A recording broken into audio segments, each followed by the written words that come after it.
badan-badan yang diciptakan Allah dari tanah. Inilah yang dimaksud Muhammad Rasulullah.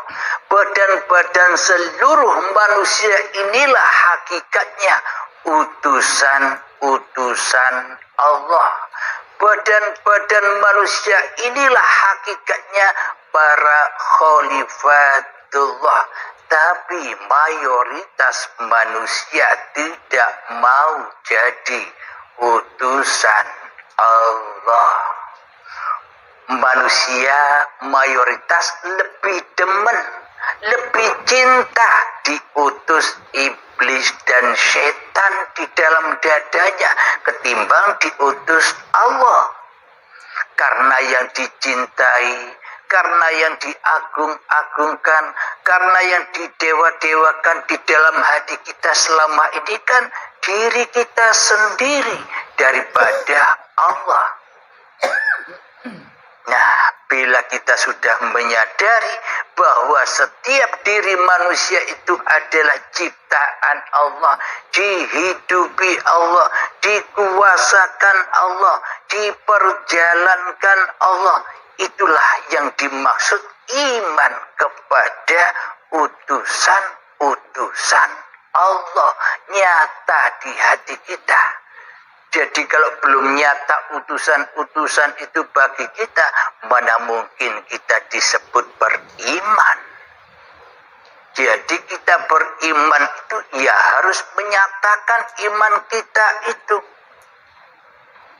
Kemudian yang kelima, beriman kepada hari akhir, yakni hari kiamat. Bila kiamatnya besok, berarti orang-orang setelah Kanjeng Nabi Muhammad semuanya tak ada imannya.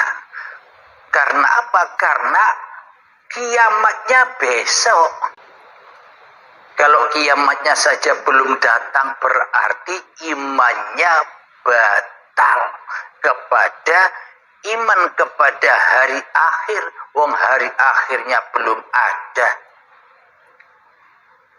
Bila dikatakan beriman kepada hari akhir, hari kiamatnya harus nyata, harus jelas nampak.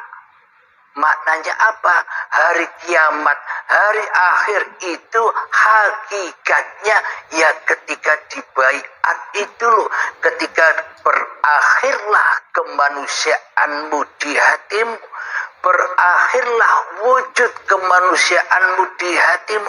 Berakhirlah wujud hidupmu di hatimu. Berakhirlah kekuasaan diri manusiamu di hatimu. Hancur lebur kembali kepada lillah. Itulah hakikat kiamat. Jadi bisa dinyatakan.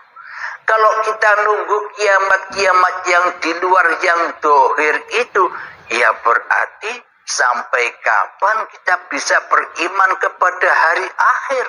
Hari akhirnya belum datang.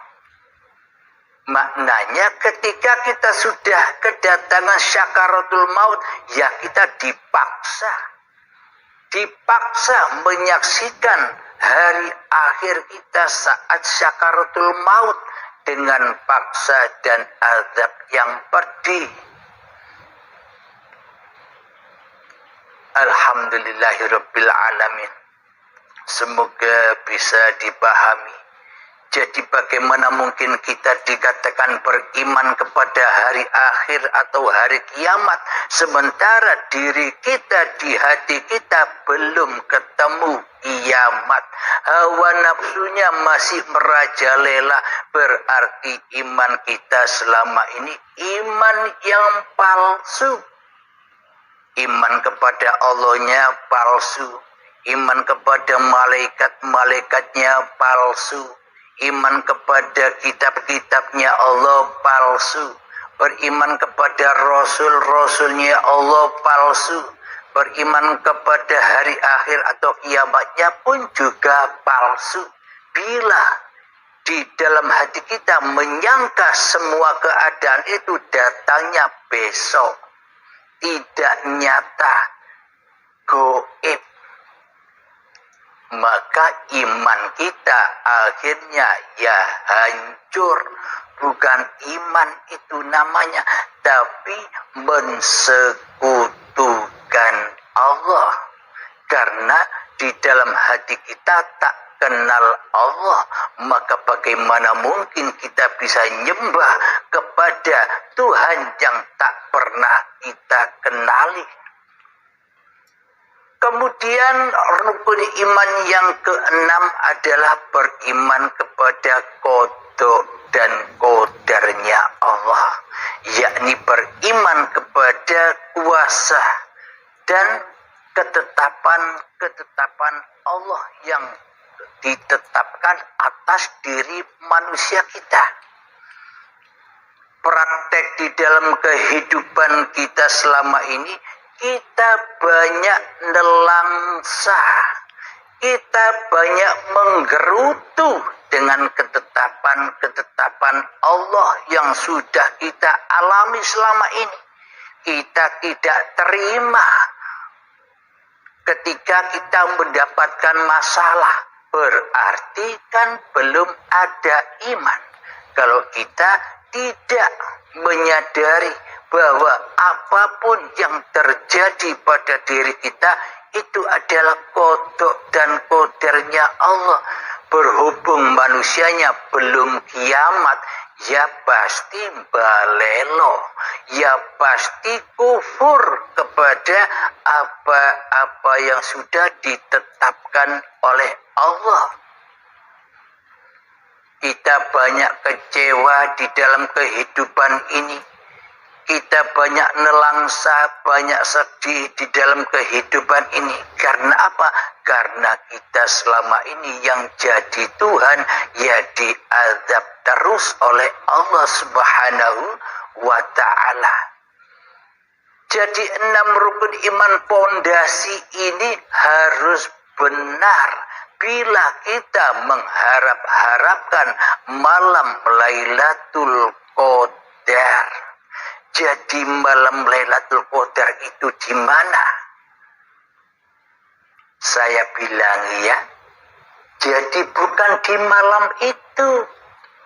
Bukan di malam yang gelap yang di luar diri kita. Itu malam Lailatul Qadar. Malam Lailatul Qadar itu ada pada dalam hatimu. Ketika dirimu sudah tak ada, ketika dirimu sudah malam kewujudan manusianya di hatinya, itulah Al-Qadar, yakni yang ada hanyalah uribe Allah. Itulah Al-Qadar. Maka apapun yang diperankan oleh Allah kepada hambanya ya manut wae. Hambanya ya enjoy wae. Wong hambanya sudah jadi utusan Allah, diutus kemana-mana oleh Allah, diutus bangun tidur oleh Allah, diutus duduk oleh Allah, diutus berdiri oleh Allah, diutus mandi oleh Allah, diutus sholat oleh Allah, diutus makan dan minum oleh Allah, diutus bekerja oleh Allah, diutus naik kereta oleh Allah. Semuanya serba Allah, karena yang sudah terang benderang di dalam hatinya hanyalah uripe Allah. Inilah ciri-ciri manusia yang sudah mendapatkan malam Lailatul Qadar. Jadi hancur leburlah dosa-dosa di dalam kehidupannya selama ini berpuluh-puluh tahun di lembah dosa. Ketika sudah mendapatkan malam Lailatul Qadar, maka hancur leburlah dosa-dosanya, kembali suci, bersih dan fitrah, maka akan bertemu dengan Idul Fitri, hari kemenangan, hari pembebasan. ibarat burung yang sudah lama dibelenggu di dalam sangkar-sangkarnya, dilepas ketika Anda dulu baiat.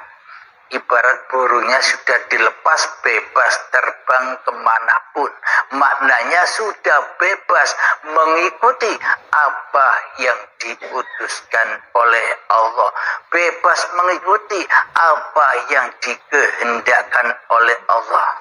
Sudah bebas dari perbudakan-perbudakan hawa nafsunya di hatinya. Jadi kalau sudah diutus Allah, apapun itu sebuah kebenaran.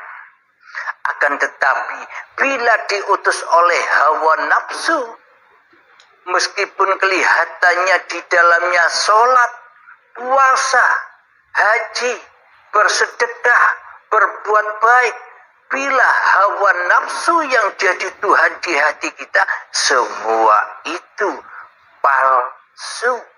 Yakni semua ada di dalam paksa wal mungkar. Karena di dalam hati kita hanya diutus oleh iblis dan setan. Setan akan menyesatkan sholat kita. Setan akan menyesatkan puasa-puasa kita. Setan akan menyesatkan ngaji Al-Quran kita. Setan akan menyesatkan salawat-salawat yang kita kumandangkan. Setan akan menyesatkan ibadah apapun yang kita lakukan. Karena tugasnya setan hanyalah menyesatkan manusia. Karena manusianya tidak punya iman kepada Tuhan yang telah menciptakan dirinya.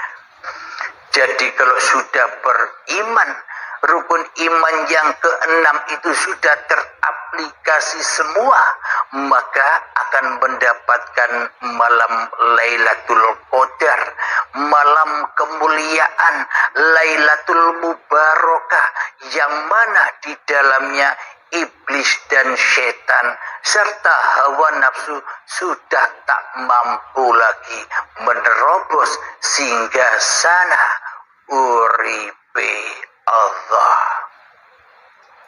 Apalagi sudah pegang tongkatnya, libas semua. Maknanya meskipun ada ombak kanan dan ombak kiri, lurus saja menuju ke dalam jalan rahmatullah, rahmatnya Allah yang berkuasa atas setiap hati manusia. Itu rukun imannya yang ada 6. Setelah itu rukun Islamnya yang ada 5, ya juga harus benar, teraplikasi dengan benar. Bila kita mengharap-harap malam kemuliaan, berharap-harap malam Lailatul Qadar. Jadi rukun iman yang kelima apa? Pertama, syahadat. Bagaimana mungkin kita bisa bersyahadat sedang rukun iman kepada Allah saja belum teraplikasi? Ya tak mungkin bisa syahadat, ya tak mungkin bisa menyaksikan Allah dan Muhammad Rasulullah. Karena imannya belum dibangun. Berarti bila imannya belum dibangun, ya belum masuk agama indallah, agama Islam, agama yang selamat. Ya belum selamat Islam kita bila imannya saja belum benar. Maka wahai saudara-saudaraku dimanapun Anda berada, marilah ngaji dan belajar terus, cari informasi tentang iman ini. Jangan sampai kedahuluan ajal menjemput.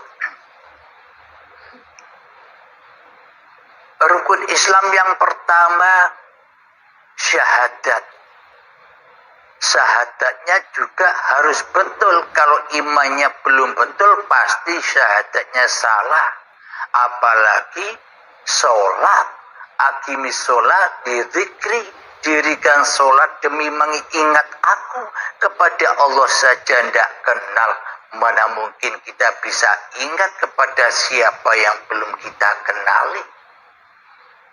Seumpama Anda tidak tahu Monas, Anda belum pernah tahu tentang Monas, Anda hanya tahu namanya saja Monas.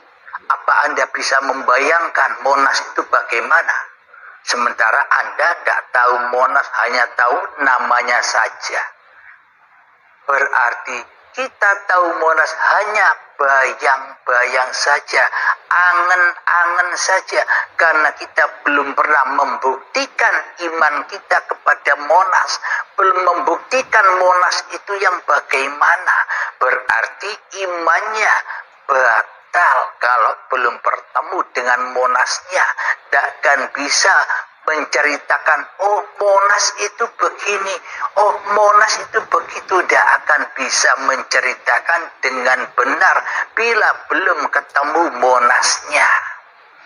Bila kita hanya kata-katanya, ya salah semua cerita kita, karena hanya kata-katanya saja. Apalagi iman, bila iman ini hanya kata-katanya saja, kita belum menyaksikan, membuktikan sendiri iman itu yang bagaimana, ya akhirnya semua hanyalah angen-angen saja. Jadi rukun Islamnya tidak saya bahas, percuma, karena imannya saja belum benar, kan tidak bisa dibahas itu. Untuk membahas rukun Islamnya, ya rukun imannya ya harus sinkron semua dulu.